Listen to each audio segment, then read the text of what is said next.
Hola, bienvenido a un nuevo video. En este vamos a ver la introducción de este temazo de Sonny Boy Williamson 2, Help Me. Este tema tiene dos solos, que bueno, más adelante lo vamos a ir explicando también en otro video. Hoy vamos a hacer la introducción, que está espectacular. Vamos a usar una armónica afinada en si bemol. El tema está en fa, está tocado en segunda posición. Vamos a hacerlo de la siguiente manera. Yo armé 3 fraseos.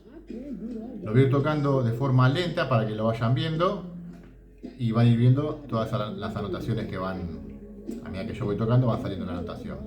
Bueno, arrancamos. Vamos con el fraseo 1.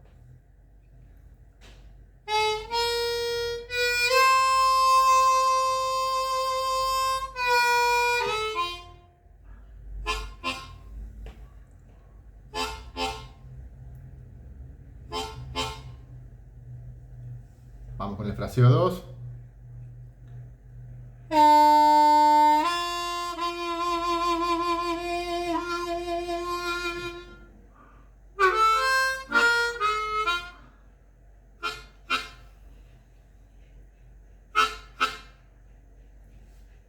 Vamos con el 3.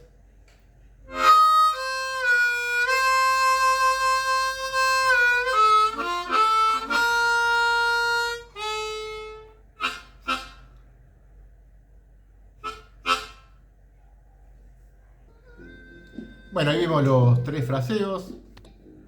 Está muy bueno. Si te gustó el video, espero en los comentarios si querés que te enseñe los solos. Nos vemos en la próxima. Les mando un saludo para todos.